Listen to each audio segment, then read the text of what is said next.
Assalomu alaykum va rahmatullohi va barakatuh. Topdagi barliq qarindoshlarga Allohning salomati va mag'firati barakati bo'lsin. Qarindoshlar, darsimizni boshlaymiz. Cho'ng gunohlar darsimiz. Bugünkisi 14-cho'ng gunoh. A'udzu billahi minash shaytonir rojim. Bismillahirrohmanirrohim.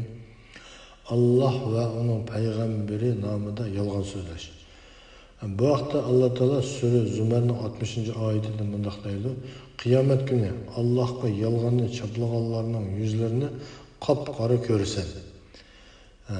Buningda Alloh taolo o'zining kalom bo'lgan Qur'oni Karimni aniq qilib, Allohning nomida yolg'on so'zlaganlarni qiyomat kuni yuzlarini qop-qora qilib qo'yganligini bayon qilyapti.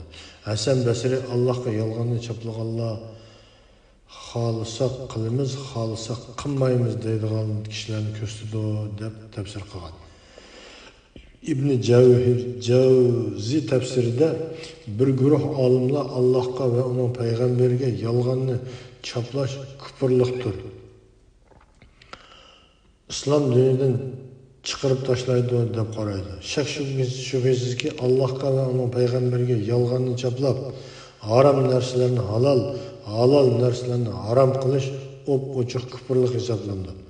Bundan boshqa ishlardimi Alloh va uning payg'ambari nomida yolg'on chaplash kufrlikdir degan. Kufrlikdir degan gap kafir bo'ldi, dindan chiqdi demakchi.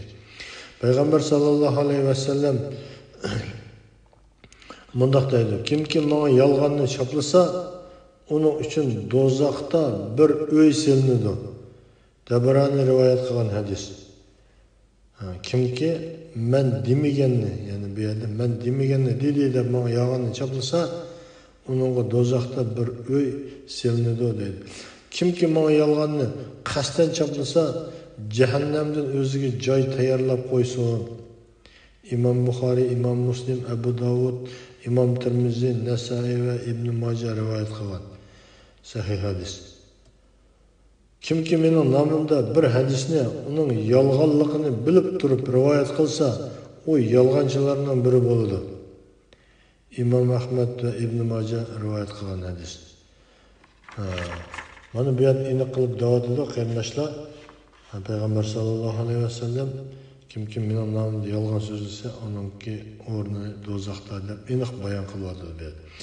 Menga yolg'onni chaplash boshqalarga yolg'on chaplash bilan teng emas. Kimki menga yolg'onni qasddan chaplasa, jahannamda o'ziga joy tayyorlab qo'ysin. İmam Buxoriy, Imom Muslim, Imom Buxoriy, Imom Ahmed rivoyat qilgan hadis. Kimki men demagan so'zni mening nomimda desa, jahannamda o'ziga joy tayyorlab qo'ysin.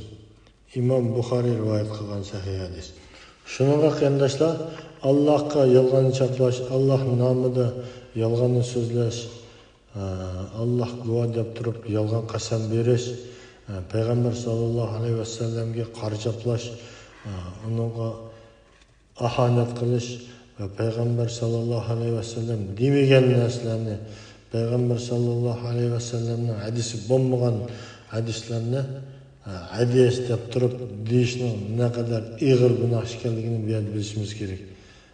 Bir gapni deb qo'yaptilar, o'zimizning manfaati yoki boshqalarniki, yenimizdeki do'st birodarlarimizni xo'sh qilma, uni qo'llab qo'yman deb hadis va bunda hadis va deb qo'ysak, o hadis yok hadis bo'lsa, o'zingiz deb qo'ygan hadis bo'lsa yoki bo'lmasa shunday insonlarning anglagan narsa bo'lsa, uning hisobini qiyomat kuni ig'ir beradigan gap. Shuning bu masalaga diqqat qilishimiz kerak, qarindoshlar.